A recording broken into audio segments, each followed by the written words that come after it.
참견할 세 분 여러분께 먼저 소개해드리겠습니다. 장정석 해설위원, 장성호 해설위원, 그리고 KBS 김도환 기자와 오늘 함께 참견하겠습니다. 안녕하십니까? 안녕하세요.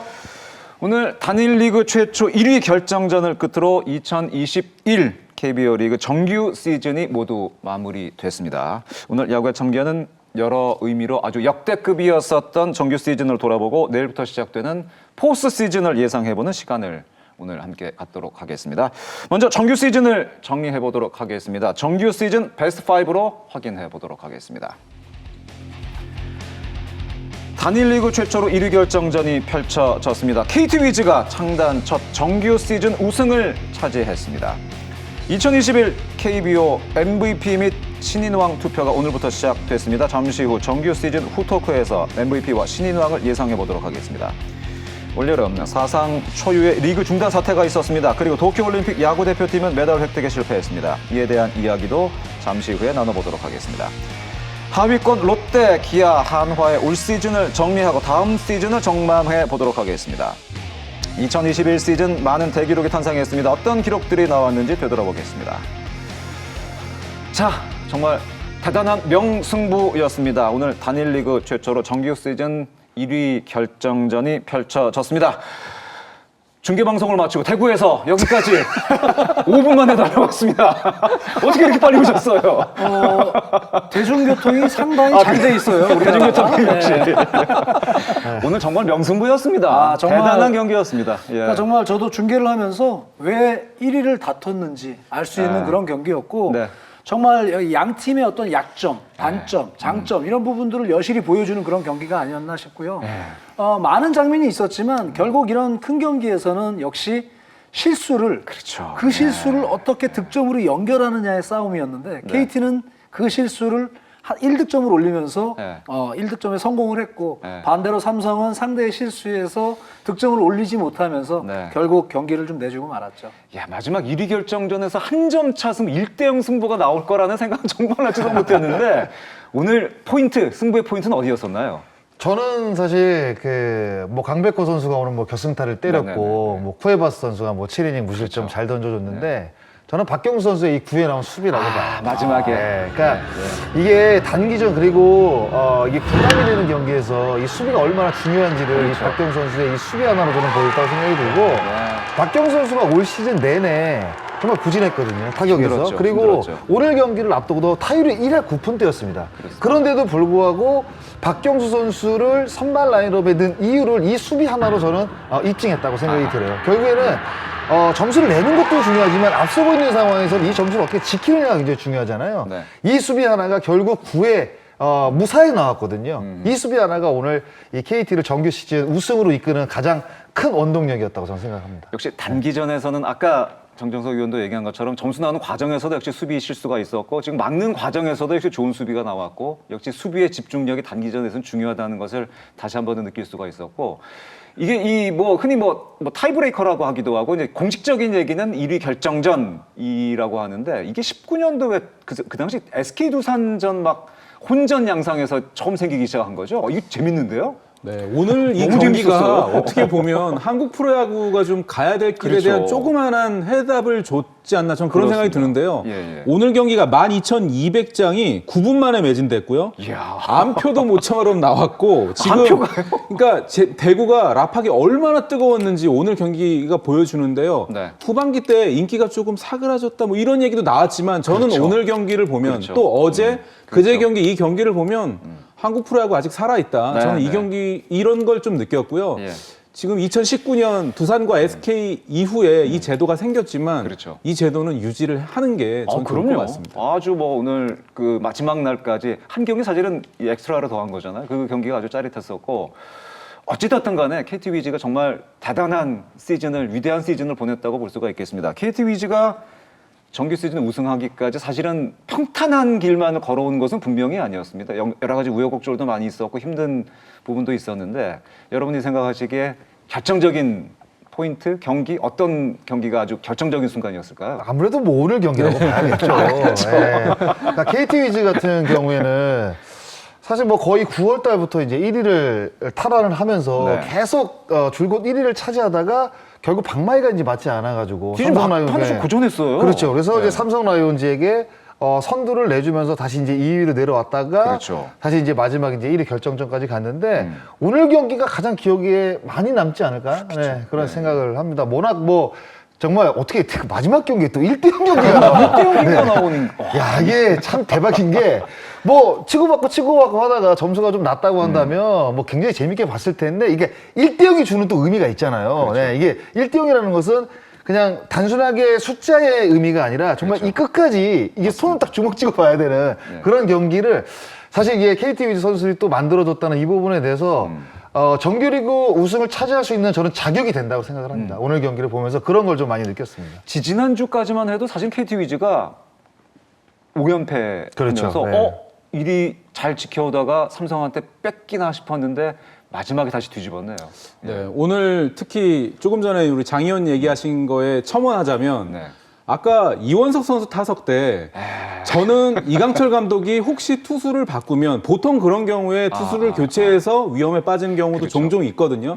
그 상황에서 쿠에바스를 그냥 밀어붙였다는 점, 이강철 감독의 뚝심을 볼 수 있었고 저는 거기서 삼진을 잡고 포효하는 쿠에바스의 모습이 올 시즌 KT의 모든 거를 상징하는 그런 순간이었다고 생각이 듭니다. 강철 매직을 얘기 안 할 수가 없는 것 그럼요. 같습니다. 예, 그러니까 오늘 경기도 뭐 두 분이 얘기하는 것처럼 잊지 못하겠지만 네. 저는 어제 경기도 못 잊을 것 같아요. 아, 그래요? 이 고용표 선수의 깜짝 카드는 그렇죠. 아무도 예상 못했을 것 같거든요. 예. 그렇기 때문에 어제 경기도 굉장히 중요했었는데 역시 이강철 감독이 어제 경기에 그런 다양한 그런 카드들을 들고 나갔기 때문에 오늘 경기도 또 있었던 거잖아요. 그렇죠. 그러니까 어제 오늘 경기가 정말 잊지 못할 그런 경기가 될 것 같아요. KT 위즈가 정말 많이 막내 구단이 정말 무서운 팀이 됐습니다. 정말 이 무서운 팀이 된 것 같은데 정규 시즌 우승은 어쨌든 KT가 이제 확정을 줬고 이제 남아 있는 것은 한국 시리즈 우승을 향해서 이제 마지막 관문이 남아 있는데 글쎄요.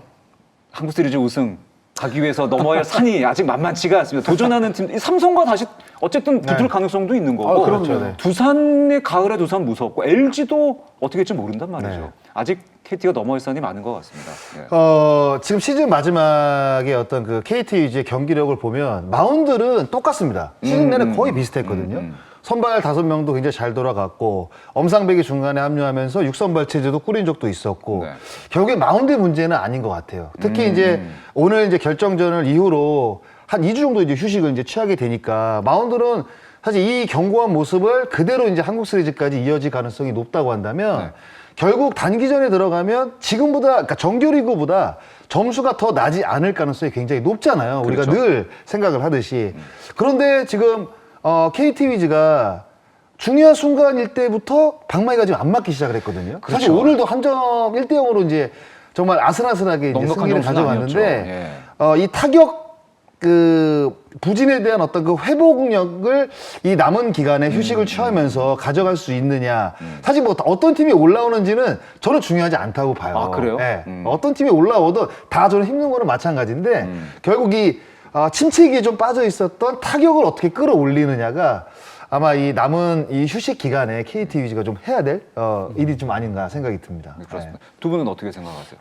보통 이 잘하는 선수들이 그런 이야기들을 많이 하잖아요. 어떤 큰 산을 넘기 위해서는 상대가 아닌 자신이라는 자신을. 얘기를 많이 하잖아요. 그러니까 저도 비슷한 생각이긴 한데 이 투수들의 지금의 흐름이 좋긴 하지만 저는 가장 걱정되는 부분은 불펜입니다. 불펜. 네, 그러니까 어제 경기도 고용표 선수가 메워줬듯이 어떤 이 두 번째 투수 불펜이 과연 어떻게 버텨줄 것인지가 굉장히 이 한국 시리즈에서의 어떤 성적을 결과를 좀 내놓지 않을까라는 생각이 들거든요. 네. 결국 고용표 선수 또 뭐 데스파이네 그리고 쿠에바스 이런 선수들이 불펜으로 갈 수는 없거든요. 결국 선발로 자리를 잡아서 코리안 시리즈를 데뷔를 할 텐데 김재현 선수 하나만 가지고는 그 경기들을 풀어갈 수가 없어요. 그렇죠. 그렇기 때문에 중간 흐름을 바꿔줄 수 있는 투수들 이 투수들이 어떻게 회복을 해서 그 흐름을 이어주느냐가 KT에게는 굉장히 중요한 요소가 좀 될 것 같습니다. 정규 시즌에서 좋았을 때도 역시 불펜이 좋았었고 힘들었을 때 역시 불펜이 약간 흔들리면서 어려움이 있었죠. 예, 김덕기 전 어떻습니까? 저는 일단 뭐 KT가 가장 유리하고 그리고 삼성이 두 번째로 유리한 건 맞지만 저는 올 시즌에는 좀 변수가 있다고 봅니다. 그러니까 예를 들면 지금 준피오 피오가 3판 2승으로 바뀌었잖아요. 짧죠. 근데 이거 일단 반대한다고 KBO에 좀 말씀을 드리고 싶고 5판 3승으로 해야 돼요. 근데 이게 뭐냐면 KT가 지금 원래는 4주 가까운 휴식이 있어야 되지만 지금 그렇죠. 보름밖에 못 쉬어요. 그렇죠. 일단 요 변수가 하나 있고 그다음에 LG가 오지환 선수 부상이 아쉽지만 켈리 수아레즈가 만약에 정상 가동된다면 원투펀치상으로는 외국인 원투펀치는 괜찮거든요. 만만치 않죠. 그리고 맞습니다. 두산이 만약에 분위기를 타고 미란다가 복귀를 한다면 저는 가을 두산도 미라클의 그 DNA가 있기 때문에 무시 못하는 점이 있기 때문에 일단 5판 3성으로 해야 되는데 준피오피오가 3판 2승으로 이렇게 되면서 좀 변수가 있다고 보면서 저는 밑에서도 또 때로는 가능성이 업셋을 있다. 노릴 수 있는 그런 시리즈도 가능하지 않을까 그런 생각을 해봅니다. 이 KBO 리그 포스트 시즌 제도가 사실 1위 팀에게 정규 시즌 우승팀에게 굉장히 메리트가 큰 그 포스트 시즌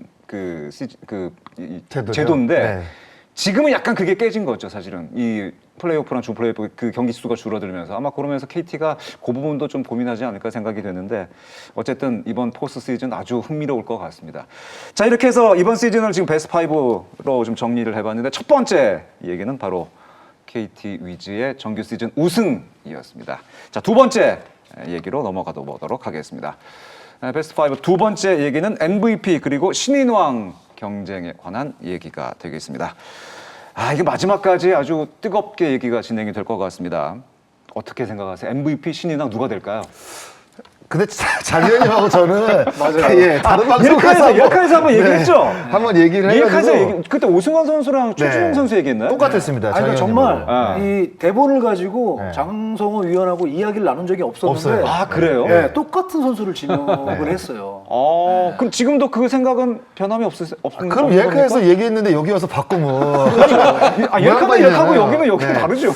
저는 마찬가지입니다. 어떻게 그래요? 네, 어떠세요? 저도 뭐 바꾸고 싶은 마음이 조금은 있지만 그래도 그대로 가야 되지 않을까요? 그래요? 약간 좀 마음을 흔드는 선수가 있다면 어떤 선수입니까? 근데 사실 흔들기보다는 워낙 저는 굉장히 고민을 많이 한 상황에서 결정했던 이 오승환 선수와 최준용 선수였기 때문에 그냥 밀어붙여야 될 것 같아요. 오승환, 최준용으로 네. 계속 두 분은 일단 가겠다.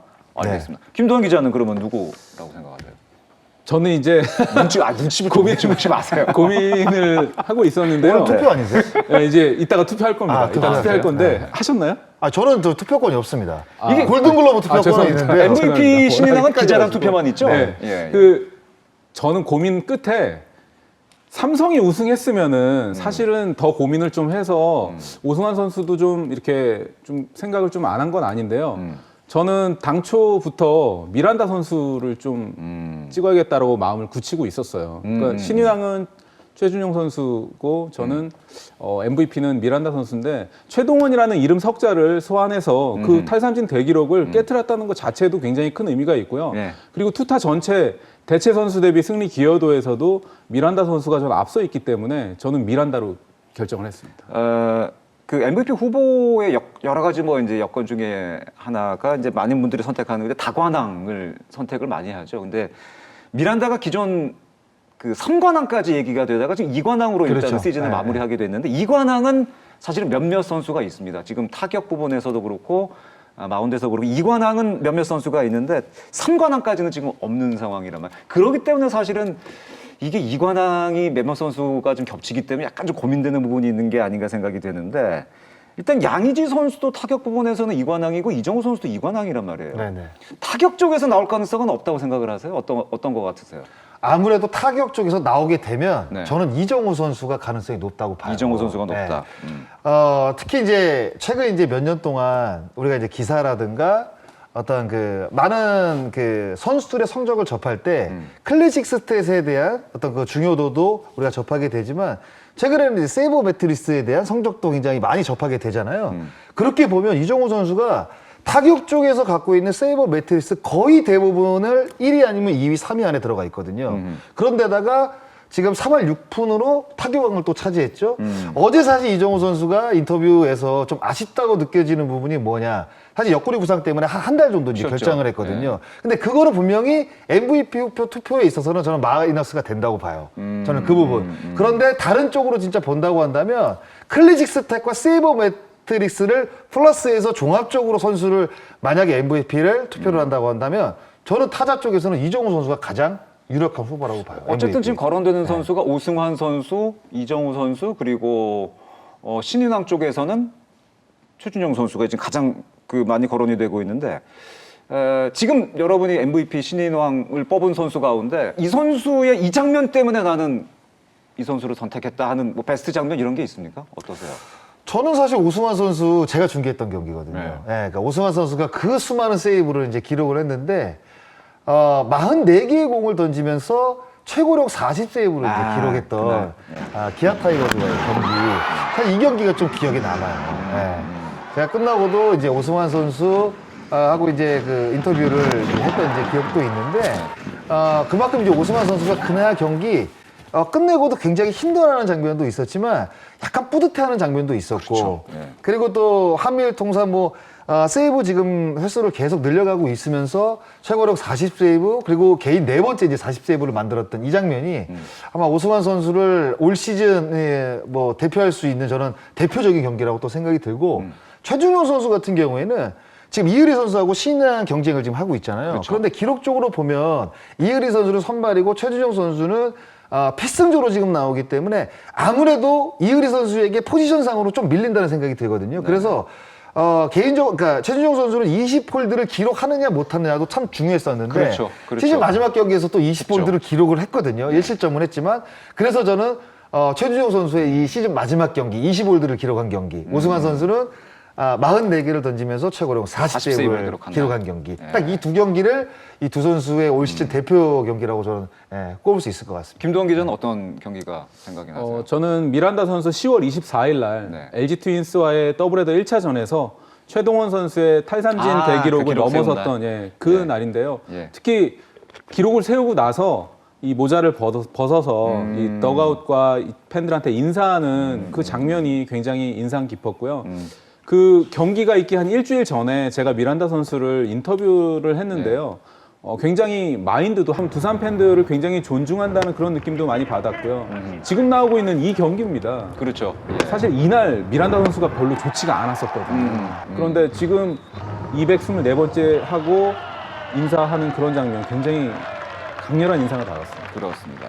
오랫동안 사실은 남아있었던 기록 중에 하나였었는데 그 기록을 어쨌든 미란다 선수가 깨트리게 됐고 그렇기 때문에 여러분들이 생각하는 MVP 또 신인왕 후보까지 거론이 된 것이 아닌가 생각이 되는데 지금 해보고 싶은 얘기는 사실 아까 저기 이정우 선수 얘기를 잠깐 했었는데 사실은 처음 그 MVP 구도 얘기 많이 나왔을 때 이정우, 강백호 두 선수 얘기가 사실은 굉장히 많이 나왔었습니다. 강백호 선수가 가장 올 시즌 MVP 후보로 유력한 것 아니냐 뭐 이런 얘기도 많이 나왔었는데 강백호 선수가 타이틀홀더는 사실은 되지를 못했고 시즌 막판에 약간 좀 경쟁에서 좀 밀려나갔어요. 어떤 이유가 있었을까요? 심리적인 부담이 좀 있었을까요? 저는 심리적인 강백호 선수의 스타일상 이 선수가 사실 부담을 갖고 치는 스타일은 아니거든요. 그냥 뭐 타석 들어가면 자기 스윙하는 선수로 유명하잖아요.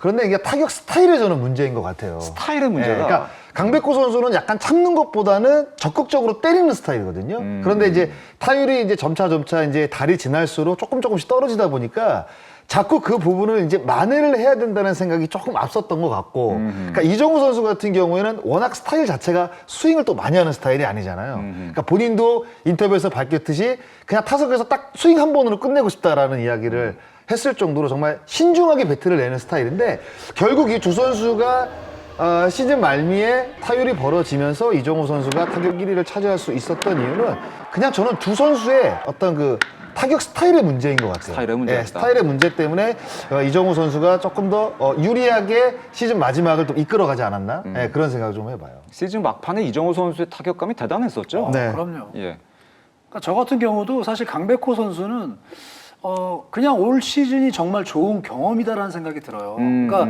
언젠가는 분명히 타격왕 혹은 타점왕 혹은 홈런왕. 그렇죠. 정말 맞습니다. 앞으로 정말 무궁무진하게 클 수 있는 그런 선수 중에 또 한 명이잖아요. 뭐 장성호 위원이 이야기하는 것들이 굉장히 인상적으로 다가오긴 하는데 이런 부분들도 경험을 통해서 한번 겪었기 때문에 강백호 선수는 또 당장 내년부터라도 바뀔 수 있는 모습이고 특히나 오늘 경기에서도 임팩트 있는 모습을 보여줬잖아요. 그렇죠. 결정적일 정말, 때. 결정적인 장면에서는 강백호 선수가 또 있었거든요. 그렇습니다. 그렇기 때문에 뭐 앞으로의 모습, 활약 정말 기대가 됩니다. 비록 뭐 타이틀을 가져가지는 못했습니다만 강백호 선수의 올 시즌은 실패한 시즌이라고 얘기할 수는 없는 거겠죠. 그렇죠. 뭐 예. 전체적으로 뭐 시즌 초반부터 뭐 시즌 중반까지 그럼요. 강백호 선수가 4할을 기록하느냐 못하느냐에 따라서 이 팬들의 어떤 관심의 어떤 그 척도가 이렇게 달라지는 그렇습니다. 모습이 나올 정도로 사실 올 시즌 굉장히 KBO 리그에 많은 일이 있었는데 강백호 선수가 그런 어떤 그 좋지 않았던 부분을 조금이라도 희석시켜주는 그런 개인적인 역할을 저는 충분히 해줬던 한 시즌이라고 생각이 들어요. 충분히 훌륭한 시즌 보냈다고 네. 볼 수가 있겠습니다. 이제 오승환 선수 얘기를 좀 더 해보겠는데 그 오승환 선수가 지난번 야참 때 저희가 그런 얘기했었잖아요. 왜 오승환 선수가 이 꾸준해야 마무리다 뭐 이런 얘기했다고 그때 얘기했었는데 정말 꾸준함이 뭔지를 오승환 선수가 시즌 막판까지 보여줬습니다. 이 확실히 젊은 그 요즘에 떠오르는 다른 세이브 투수와는 어떤 차이가 분명히 좀 이렇게 레벨이 약간 좀 다르다는 느낌이 분명히 있었습니다. 마지막까지 오승환 정말 대단했죠. 예. 그러니까 정말 이 오승환 선수 하면 특히나 이 변화 그렇죠. 그리고 제구 이 단어가 딱 떠오르거든요. 그러니까 결국 이 오승환 선수가 한참 좋았을 때도 돌직구라는 표현을 많이 했잖아요. 네. 정말 패스트볼, 포신 가지고도 타자들과 승부를 이겨내는 모습들을 인상 깊게 봤었는데 결국은 제구거든요. 그렇죠. 그 예. 빠른 공을 가지고도 완벽한 커맨드가 됐던 선수인데 올 시즌은 변화라는 단어는 많은 구종을 던지게 됐어요. 그러니까 본인이 패스트볼을 가지고도 승부를 할 수 있지만 많은 구종의 변화를 가져가면서 그 구종을 또 비슷한 곳에 던지고 있거든요. 네. 그런 제구력들이 올 시즌도 통한 게 아닌가라는 생각이 들어요. 근데 구속 떨어진 거 아니냐고 물어보니까 발끈 나가는 거예요. 아니 근데 진짜로 그 오승환 선수의 개인 데이터를 보시면 그러니까 시즌이 지날수록 그러니까 달이 계속 될수록 스피드가 떨어져요. 진짜로. 그러니까 시즌 초반에는 150km가 넘는 공들이 나왔었는데 시즌 마지막에는 등판이 굉장히 많았잖아요. 그리고 많았죠. 삼성 라이온즈가 이닝 수도 조금 많았죠. 이닝 수도 네. 많은 데다가 삼성 라이온즈 그 팀 자체가 굉장히 타이트한 경기들을 많이 했습니다. 예. 맞습니다. 그 타이트한 경기를 이겨내는 그 원동력은 오승환 선수가 등판하면서 게임을 마무리를 져줬던 경기들이 많았기 때문이거든요. 그렇죠. 예. 그런데 스피드가 떨어지는데도 불구하고 오승환 선수의 성적은 그냥 꾸준하게 유지가 됐다는 이 부분이거든요. 근데 결국 뭐 장 의원님 말씀하셨지만 빠른 공 이외에 다양한 레퍼토리가 있었고 그 공을 본인이 원하는 대로 원하는 코스에 던지는 능력이 있었기 때문에 이렇게 한 번의 볼런 세이브만 기록을 하면서 44세이브라는 정말 엄청난 세이브를 또 기록할 수 있었던 원동력은 결국 오승환 선수의 어떤 그 노련미 그리고 빠른 공 이외에 다양한 구질 그 이외에 또 그 구질을 받쳐줄 수 있는 제구력 그렇죠. 뭐 이렇게 평가를 내려야 될 것 같습니다. 그리고 그 구위가 떨어졌다고는 하지만 이 빠른 공에 대한 자부심 하나만큼은 그래도 아까 여러 가지 얘기를 해주셨습니다만 아직까지도 오승환 선수 갖고 있는 자부심이 대단한 것 같더라고요. 네, 맞습니다. 그 빠른 공 위에 말씀해주신 경험, 제구력, 뭐 다양한 구위, 구종 이런 것들이 더 오래 빛을 발한 것이 아닌가 생각이 됐는데 내년 시즌도 기대해봐도 되겠죠? 뭐 전혀 문제 없을 것 같은데. 뭐 지금 마운드가 좋잖아요, 삼성 같은 경우에는. 네. 그리고 뭐 오승환 선수가 이제 내년에는 41살인데 내년에 또 나이 딱 맞게 41세이브 정도만 네, 뭐 거두면 괜찮을 것 같아요. 41세이브에 41이닝. 너무 많이 던지지 말고. 너무 많이 던지지 말고.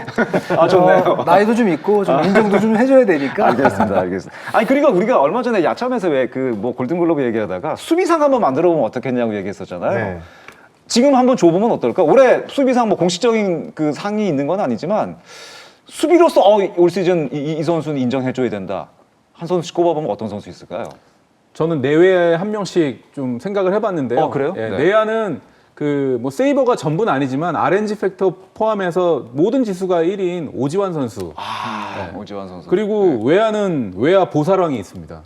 보사를 10개나 한 기아 타이거즈의 최원준 선수한테도 선수. 네. 점수를 주고 싶어서 그 두 선수를 진짜 황금 장갑을 제가 만들진 못하지만 난 또 만들어준다는 얘기죠. 어떻게 좀 해서 좀 드리고 싶습니다. 알겠습니다. 장자석 의원은 어떤 그러니까 선수들이 다 똑같은 것 같아요. 네. 공격 지표가 아무래도 좀 떨어지는 시즌은 어떻게든 다른 방향에서 도움을 주려고 하는데 저 역시 LG의 오지환 선수가 그런 부분에서는 가장 큰 힘을 팀에게 실어주지 않았나 싶어요. 그래서 오지환 선수가 만약에 없었더라면 지금 부상으로 빠져있기 때문에 굉장히 어려운 위기에 처한 LG 트윈스이긴 한데 올 시즌만큼은 정말 오지환 선수가 그 자리를 지켰기 때문에 그렇죠. 그래도 지금의 이 자리에 있는 LG가 아닌가 이런 생각이 좀 들어요. 수비로 이제 오지환 선수를 뭐 얘기하기는 이제는 뭐 이제 더 이상 얘기거리가 안 되는 것 네. 같습니다. 예. 장성호 의원. 두 분이 또 오지환 선수를 이제 꼽으셨으니까 저도 사실 오지환 선수 저는 그 두 명을 딱 생각을 했거든요. 내야는 오지환 선수하고 저는 김민성 선수. 김민성 선수요? 그러니까 김민성 선수. 그러니까 수비로 보면 사실 LG 트윈스가 오지환과 김민성 이 라인이 대체 수비 실적으로 제일 좋은 라인이거든요. 근데 김민성 선수도 사실 공격력 쪽으로는 조금 빈약한 시즌을 치렀지만 수비로 보면 저는 손색 없는 시즌을 또 보냈다고 생각이 들고 외야 같은 경우에는 구적 선수도 좋은 보살 또 나왔는데 개인적으로는 참 박혜민 선수가 좋은 중견수로서 또 이 대전 하나생명 이글스파크에서 이게 다이빙 캐치하다가 또 엄지손가락 다쳤는데도 불구하고 그렇죠. 한 2주 만에 돌아왔잖아요. 수술을 거부하고 그렇죠. 예, 그런 어떤 그 투혼적인 모습 그리고 근성 있는 모습 그리고 또 다이빙 캐치하면서 몸을 또 아끼지 않는 그런 모습까지 했을 때 김민성과 박혜민 이렇게 두 선수를 내외야로 꼽고 싶습니다. 다들 훌륭한 선수들 꼽아주신 것 같습니다. 자, 이렇게 해서 정규 시즌 베스트 5 두 번째 이슈로 치열한 MVP 신인왕 경쟁 그리고 여러 가지 수상에 관한 얘기들 이런 얘기들까지 해봤습니다. 수비상은 또 이 세 분께서 또 꼽아주셨는데 수비상 꼭 한번 KBO에서도 좀 만들었으면 좋겠습니다. 정규 시즌 베스트 5 세 번째 이슈는 바로 리그 중단 도쿄올림픽 야구대표팀 부진에 관한 이야기가 되겠습니다. 이 얘기를 또 꺼내야 되는군요. 그럴 수 없죠. 시즌 결산하는데. 맞습니다. 예, 시즌 결산하는데 아파도 얘기는 하긴 해야죠. 예. 선수의 일탈로 사상 초유의 리그 중단이 됐고 정말 역대급으로 기억이 남는 시즌이 될 것 같습니다. 리그 중단으로 인해서 파생됐던 여러 가지 문제들이 많이 있었습니다. 그에 따른 대책에 대해서도 사실은 말이 많았고 아직까지도 사실은 그 여파가 후폭풍이 현재까지 몰아치고 있는 상황이 되겠습니다. 나왔던 것 중에 하나가 그 대안으로 나왔던 연장전 폐지, 무승부, 정규 시즌은 강행하고 포스트 시즌 축소 참 여러 가지 대책을 내놓긴 했습니다만은 이것들이 모두 사실은 이 리그의 어떤 수준, 질을 유지하는데 좋은 영향을 미치지는 못했다는 판단이 물론 결과론적인 얘기인지도 모르겠습니다만은 여러 가지 어떤 대책 중에 세 분이 생각하시기에 이거는 도대체 납득하기 어려웠었다라는 결과론적으로든 아니 그 당시로 다시 돌아가서든 어떤 것들이 있나요? 여기 나온 거 다인데요, 저는. 여기 나온 거 사실 다 사실 인정하기가 좀 어려운 부분이에요. 연장전 폐지, 무승부, 정규 시즌 그대로 중단. 강행, 중단 그리고 강행 그리고 포스트 시즌 축소 다 사실은 더 고민을 했었어야 되는 그렇죠. 부분이죠. 이런 큰 사건들 같은 경우에는 사실 시즌 중단 같은 경우에는 이제 급작스럽게 이제 중단을 이제 시키면서 팬들의 이제 원성이 좀 자자했었는데 전체적으로 다 사실 이해가 안 되는 부분들이죠. 어떻게 보면 정말 시즌 전에 들어가기 전에 많은 토론과 그리고 많은 또 고심 끝에 결정을 해서 한 시즌 동안은 이런 부분들을 바꿔야 되지 않게 시즌을 치러야 되는 게 사실 KBO가 해야 될 역할인데 정말 손바닥 뒤집듯이 갑자기 전반기 일주일 먼저 끝내고 갑자기 이제 후반기 시작하려고 그러는데 연장전 없다고 그러고 무승부 갑자기 생기고 이런 거는 저는 이제 큰 틀에서 보게 되면 사실 우리가 매일 프로스포츠의 첫 번째는 팬들이다 팬분들이다 이렇게 이야기를 하면서 이거는 팬과의 약속을 스스로 어긴 것밖에 저는 되지 않다고 보거든요. 그렇죠. 그런 어떤 그 맥락으로 봤을 때는 지금 이렇게 나온 이야기들 전부 시즌 중에 사실 나왔으면 안 되는 부분들이라고 저는 생각이 돼요. 그러니까 다 이해가 안 가죠, 저는. 그렇죠. 맞습니다. 예. 이 무승부가 결국 리그에 끼친 영향이 아주 마지막까지 어마어마했습니다. 그럼요. 그러니까 저도 역시 팩트는 리그 중단이에요. 이걸로 시작이 된 거거든요. 맞습니다. 그러니까 장치는 왜 만들었으며 제도는 왜 만들었는지 지키지 못할 거를. 그러니까 이런 부분들이 시작이 됐기 때문에 연장전 폐지가 됐고 정규 시즌도 강행을 했고 포스트 시즌 축소도 그것 때문에 된 거거든요. 결국 많은 분들이 생각하기에 어떤 팀이 이득을 보고 어떤 팀이 손해를 봤는지는 저는 좀 나눌 수는 있다고 봐요. 근데 결국은 만들었던 장치, 제도를 무시하면서 결국 리그 중단을 했다라는 게 그게 시작점이 아니었나라는 생각이고 그 이후에 많은 부분들이 변화가 온 것들은 결국 리그 중단의 시작. 그게 가장 저는 아쉽더라고요. 맞습니다.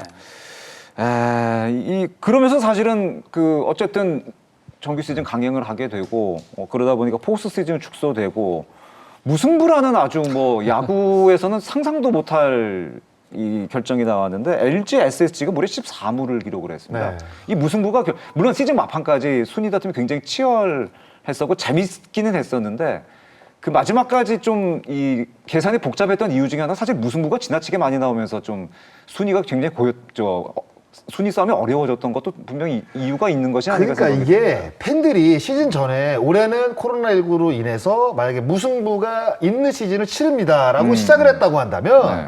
팬들은 다 이해를 하죠. 그렇죠. 상황이 있으니까. 그렇죠. 코로나 때문에 뭐 전 국민이 지금 힘들어하는데 야구계도 어떻게 보면 뭐 짧게 면장 없이 조금 이제 선수를 체력적으로 좀 세이브할 수 있는 기회를 주고 그런데 이게 중간에 갑작스럽게 바뀌었다는 부분이거든요. 예, 저는 시즌 만약에 앞두고 우리가 이제 KBO에서 이제 발표를 하잖아요. 여러 부분에 대해서.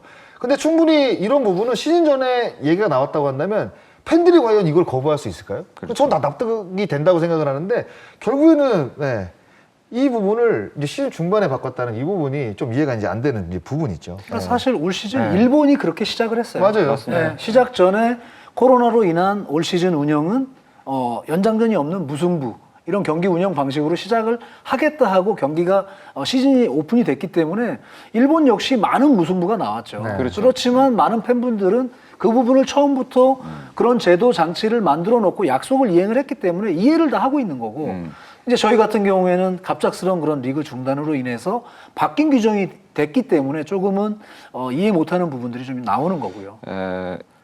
올 시즌 여러 가지 악재가 뭐 몇 가지가 있었습니다. 지금 말씀해 주신 것들이 사실은 큰 악재였었고 근데 100번 양보해서 뭐 모든 게 다 코로나 때문이다라고 모든 핑계를 다 대서 100번 양보할 수 있는데 근데 문제는 여기에 더 큰 악재가 닥친 것이 올림픽에 나가서 야구 대표팀이 팬들이 기대했던 국민들이 기대했던 거에 한참 미치지를 못했다는 거죠. 예, 그러면서 여러 가지 얘기들이 나왔는데 이게 자칫하다 보면 리그 제도, 리그 운영도 올 시즌은 뭐 코로나 때문이라고 얘기를 하죠. 어쨌든 간에 리그 운영도 정상적으로 이루어지지를 못했고 국제대회 오래간만에 나가서 기대에 미치지 못하는 성적도 났습니다. 이거 자칫하다가는 정말 이거 암흑기의 시작이 될 수도 있습니다. 좀 심각하게 받아들일 부분이 분명히 있는 것 같습니다. 그 여자 배구 대표팀 김희진 선수인가 누가 이제 인터뷰를 하는데 국제대회 성적이 이제 국내 리그까지 분명히 이어진다고 이제 이야기를 하더라고요. 선수들도 알고 있죠. 그렇죠. 네. 야구도 같은 경우에도 사실 그 KBO가 다시 한번 붐을 일으킨 시기가 그 베이징 올림픽 저희가 맞습니다. 이제 금메달 따면서 맞습니다. 그 이후에 이제 베이징 키즈라는 이야기가 나오면서 어린 선수들이 이제 야구를 이제 다시 이제 처음부터 하게 되고 뭐 이런 시기들이 있었는데 특히 이제 올해 같은 경우에는 저희 방송국에 이제 있다 보니까 그 도쿄올림픽 참사 이후에 시청률이 거의 정말 방토막이 나버렸잖아요. 정말로 네. 진짜 이게 진짜 심각한 방토막. 문제죠. 맞아요. 네. 그러니까 우리가 이제 흔히 말하는 순위가 좋은 경기들을 보면 거의 대부분 뭐 1.5에서 한 2 정도의 이제 시청률이 나왔는데 갔다 온 이후에는 사실 1을 넘기기가 그렇죠. 굉장히 어려워졌거든요. 그리고 인기팀 같은 경우에들도 사실 뭐 1%가 이제 안 나오는 경우들도 이제 있다 보니까 저희는 이제 굉장히 심각하게 이제 느껴지는 거죠. 네, 그래서 이번 이제 올림픽 실패를 하면서 저는 그렇게 생각을 해요. 이게 이제 지나간 일이기 때문에 내년에 또 이제 항저우 아시안 게임이 또 있잖아요. 그러니까 앞으로 이제 어떻게 이제 이 항저우 아시안 게임 그리고 나머지 뭐 WBC라든가 프리미어십이라든가 국제대회를 이제 어떻게 대비하느냐가 사실상 저는 지금 더 중요한 부분이라고 생각을 해요. 잊은 부분을 지나간 거는 그 뭐. 지나간 네. 부분을 우리가 교훈 삼아서 그렇죠. 앞으로 이제 펼쳐질 국제 대회에서 과연 어떤 성적을 내느냐도 굉장히 중요한데 일단은 뭐 기술위원회라든가 뭐 감독 선임이라든가 선수 구성 뭐 철저한 저는 양궁 대표팀 같은 그런 매뉴얼이 좀 있어야 된다고 저는 생각을 합니다. 김도환 기자, 지금 현장에 뭐 선수들이나 코칭 스태프 혹은 뭐 KBO 뭐 이런 구단에서 지금 현재의 어떤 위기 상황을 좀 인식을 하고 있는 건가요? 어떻습니까? 인식을 하고 있는 네. 건 맞는데요. 네. 지금 근본적인 대책을 세우는 데는 아직도 여전히 미흡하다라는 점을 저는 느끼고 있고요. 제가 오늘 들어오기 전에 1시간 전에 김인식 감독님이 제가 운전하고 있는데 전화가 왔어요. 근데 제가 보통 운전하다 전화를 안 받는데 김인식 감독님 모처럼 전화 왔길래 이 주차를 해놓고 전화를 받았는데 저한테 뭐라고 해서 제가 아까 적었어요.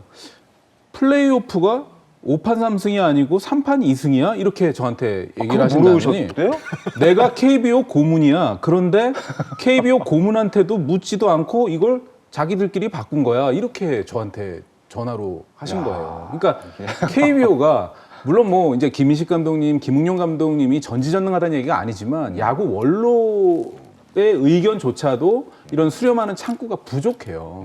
저도 아까 굉장히 충격받았어요. 감독님 당연히 알고 계신 거 아니었냐 그랬더니 KBO 원로고 고문이면 당연히 한 번쯤 논의가 됐었어야 되는 거 아닌가요? 왜냐하면 김인식 감독 이런 얘기를 하시더라고요.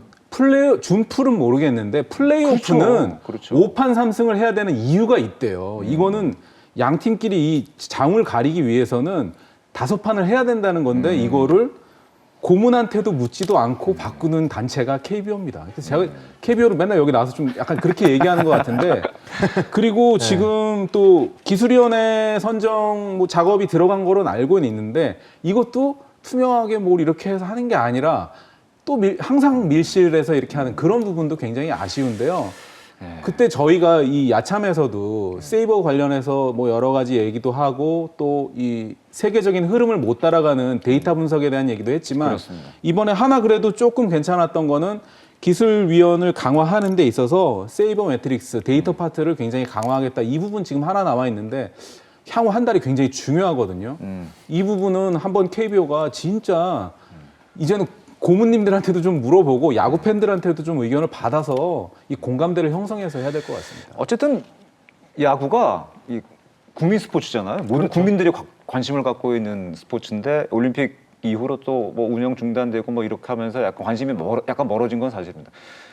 팬 여러분께서 국민 여러분께서 더 관심을 가져야 될 것 같습니다. 이게 관심을 갖고 계속 감시를 하고 거기다 의견을 주고 해야지 이게 운영이 똑바로 되지.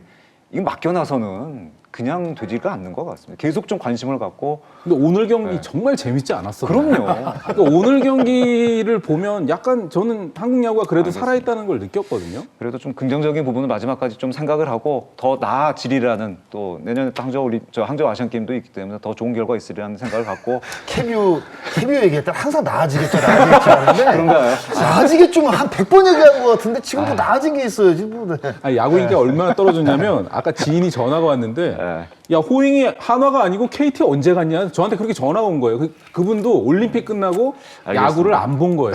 알겠습니다. 도쿄올림픽 야구대표팀 부진 얘기까지 해봤고요. 이제 네 번째 이슈로 넘어가도록 하겠습니다. 이게 뭐 항상 결론을 내지 못해서 죄송한 것 같습니다. 네 번째는 그 인기 구단들이죠. 롯데, 기아, 한화가 올해도 역시 많은 인기를 받고 있는 팀에도 불구하고 좀 다음 단계로 가을 야구로 가지를 못했습니다. 야, 이게 그 롯데, 기아, 한화가 인기도 많은 팀인데 또 공통점이 외국인 감독이 맡고 있는 팀들입니다. 외국인 감독에게 팀을 맡겼다는 것은 뭔가 좀 큰 변화를 좀 기대한다는 것인데 결국 생각보다 그렇게 큰 변화, 큰 기대만큼 나오지를 못했습니다. 이게 뭐라고 생각해요? 아니, 사실 뭐 어떤 팀이든 이 구성원, 어떤 뎁스가 좋지 못한다면 네네. 결국 어떤 좋은 결과물을 만들어내기는 쉽지 않죠. 하지만 외국인의 어떤 장점을 살펴보면 선수들에게 자신감, 또 어떤 선수들이 실패했을 때 얻을 수 있는 교훈들, 그러니까 믿음을 주는 신뢰도거든요. 근데 결국 이런 것들이 모든 부분 답이라고 말씀을 드릴 수는 없어요. 결국 결과를 내야 하는 감독 입장에서는 다양한 작전이나 어떤 다양한 활용도 그렇죠. 분명히 그런 부분들도 필요한데 글쎄요, 뭐 달라져야 한다라는 점을 꼭 집어야 한다 그러면 물론 뭐 선수들이 하는 야구기 때문에 굉장히 중요한데 글쎄요. 뭐 우선적으로는 선수들에게서 좀 변화가 와야 되지 않을까라는 생각이 저는 첫 번째로 좀 들긴 하거든요. 선수들도 마음가짐을 바꿔야 된다. 그럼요. 휴스턴이 그 리빌딩 이후에 지금 월시리즈까지 가 있는데 휴스턴이 리빌딩하는데 5년 이상 걸렸습니다. 이게 야구 한 팀을 새롭게 변화시키는 리빌딩이 1, 2년 가지고 사실은 되는 거는 아니죠. KBO는 더 걸리죠. 사실 KBO는 더 걸릴 수 있죠. 맞습니다. 더 걸리죠. MLB는 시장이 넓기 때문에 선수 수급이 그나마 되기 때문에 5년에 가능한데 KBO는 더 걸릴 수도 있습니다. 그렇죠. 그렇기 때문에 외국인 감독 한 명 가지고 사실은 다 바꾼다고 생각될 수도 없는 거고 언제까지 기다려야 되나요? 라고 제가 말씀드렸습니다만은 아직까지는 조금 더 시간이 필요할 수도 있지 않을까라는 생각이 들기도 합니다. 예. 그래도 긍정적인 거는 선수들이 그래도 젊은 선수들이 계속 성장하고 있다는 것이 되겠는데 롯데 한동희, 기아 황대인, 하나 노시환 내년 시즌 좀 주목을 해서 봐야 되지 않을까? 이 선수들이 그래도 조금이라도 성장하고 있다는 것이 이 팀에게는 굉장히 이 세 팀에게는 젊은 선수들의 성장이 좀 긍정적이라고 봐야 될 것 같습니다. 뭐 각 팀을 대표하는 지금 이 젊은 선수들이거든요. 그렇죠. 한동희 선수 같은 경우에는 작년부터 조금 좋은 성적을 지금 내주면서 올해도 기대만큼은 사실 저는 아니라고 봐요. 왜냐하면 그렇죠. 한동희 선수는 저는 올 시즌에는 이제 홈런 20개를 넘길 줄 알았거든요. 네, 그 정도 수치를 또 가야 되고. 그런데 결국 올 시즌 이제 17개, OPS 807로 이제 마무리를 졌으니까 조금 부족한 시즌이라고 생각이 들고, 황대인 선수 같은 경우에는 홈런 13개를 때렸거든요. 그렇죠. 네, 이게 팀 내 최다 홈런입니다. 네, 황대인 선수가. 근데 황대인 선수가 2015년도에 이제 입단해가지고, 그동안 때린 홈런이 7개였어요. 그렇죠. 그런데 이제 13개를 때렸으니까 정말 올 시즌 이 홈런 가뭄에 시달렸던 기아 타이거즈에게는 정말 한 줄기 빛이 될 수 있다고 봐요. 그래서 그렇습니다. 이제 황대인 선수는 제가 사실 어제 중계 때도 이제 말씀을 드렸는데 출루율이 2할 9푼대고 1할 8푼 9푼대거든요. 그러면 최소한 주전으로 나서게 되면 3할 4, 5푼 정도로 이제 끌어올릴 수 있는 방법을 겨우내 좀 생각을 해야 될 것 같고, 노시환 선수가 저는 좀 아까워요. 네, 정말 좋은 올 시즌 좀 성적을 내고 있었는데 결국 이 갈비뼈 부상 한 마지막에 번, 부상이 그리고 또 있었죠. 발 부상을 또 한번 당하면서 시즌을 또 조기 마감을 했잖아요. 네. 그런데 이제 노시안 선수 같은 경우에는 확실히 올 시즌 같은 경우에는 이제 KBO 리그를 대표하는 거포로 성장할 수 있겠다라는 것을 아마 모르는 분들이 아마 느꼈을 거예요. 스윙을 보더라도 정말 그렇죠. 이게 왼손은 강백호, 오른손은 노시안 아니겠습니까? 그 정도로? 네. 예. 그 정도로 이제 좋은 스윙을 이제 하고 있는 노시환이기 때문에 또 그러니까 이게 또 이 부상을 당하면서 시즌을 또 이게 조기 마감을 했잖아요. 아쉬움도 분명히 있을 텐데 이 아쉬움을 또 내년 시즌 어떻게 또 만회하면서 또 다시 한번 돌아올 수 있을지. 근데 이 세 선수는 확실히 내년 시즌에는 올 시즌보다 조금 더 이제 기대가 되는 선수들인 것 같아요. 네. 두 분은 한 어느 정도까지 이세 선수 기대를 하고 계세요? 아니 저 역시 이 노시환 선수의 부상이 너무 아쉬워요. 그렇죠. 왜 그러냐면 한번 뛰어넘을 수 있는 올해의 찬스였거든요. 그렇죠. 20홈런 이상의 어떤 기록을 이룰 수 있는 그런 성적이었고 그런 컨디션이었고 그런 흐름에서 온 부상이었기 때문에 올 시즌에 이 부상이 너무 아쉬워요. 그렇기 때문에 다시 한번 노시환 선수도 프로 선수로서 자기 몸 관리 어떤 다른 변화에서 올 수 있는 부상들 이런 부분들을 대처하는 방법들을 좀 절실하게 깨달았으면 좋겠어요. 그렇죠. 예, 예. 그러다 보면 노시안 선수는 장현이 얘기한 것처럼 앞으로 정말 우리나라를 대표할 수 있는 거포로 성장할 수 있는 선수 중에 정말 한 명입니다. 그렇습니다. 저희가 지금 롯데, 기아, 한화 올 시즌 포스트시즌에 진출하지 못한 팀 얘기를 하고 있는데 올 시즌 사실 저희 스토브리그가 굉장히 기대되는 이유 중에 하나가 대여 FA 선수들이 지금 많이 나옵니다. 이 외야 자원이 좀 부족한 팀들에게는 굉장히 호재가 될 가능성도 높다고 생각이 되는데 이 세 팀 혹은 뭐 어느 팀이라도 FA 선수 어떤 선수로 좀 잡아야 된다라고 의견을 주시면 어떤 선수가 좀 괜찮을까요? 단장인가요, 제가? 단장 한번 하시죠. 단장입니까? 단장 한번 가시죠. 예. 그러면 일단 롯데부터 이야기를 할게요. 네. 롯데는 지금 민병헌 선수가 이제 은퇴를 하면서 중견수가 사실 공석이에요. 추재현 선수라든가 뭐 신용수 선수라든가 뭐 김재우 선수라든가 사실 신진급으로 메우기에는 조금 부족한 부분이 있거든요. 박희민 선수를 영입을 해서 다 중견수 쪽에 박아놓으면 어떨까 뭐 이런 생각을 좀 해봤고 기아 타이거즈 같은 경우는 참 고민을 많이 했습니다. 예. 일단 제가 단장입니다. 고민을 많이 했는데 과연 거포를 뽑을 것인가. 그런데 저는 항상 기아 타이거즈의 아킬레스건을 이야기할 때 포수진을 제가 어제도 얘기했잖아요. 어제 중계 중에도 어제 중계 때도 얘기했죠. 얘기했는데 예. 포수진이 저는 개인적으로는 아킬레스건이라고 생각을 해요.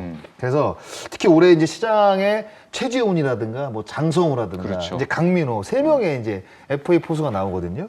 그래서 기아 타이거즈는 뭐 장타력을 갖고 있는 외야수를 영입하는 것도 좋겠지만 뭐 두 번째 안으로 이 좋은 포수를 한번 이 세 명 중에 한 명을 또 영입을 해서 안방을 좀 든든하게 하는 건 어떨까 뭐 이런 생각도 해봤고 오히려 포수 쪽을 보강해야 예. 된다. 외야도 예. 외야지만. 그렇죠. 근데 이제 하나 같은 경우에는 최지훈 선수를 이제 잡는다는 가정하에 일단 잡아야죠, 저 하나는. 잡는다는 가정하에 올 시즌 보면 외야가 거의 대부분 뭐 이 선수 저 선수가 왔다 갔다 하면서 거의 무주공산이었거든요. 그렇죠. 그럼 외야가 필요하단 말이에요. 그럼 어떤 외야가 필요하냐? 하나도 기아와 마찬가지로 홈런을 사실 많이 때리지 못했습니다. 그러면 어떤 선수가 좋냐? 결국 나성범이죠.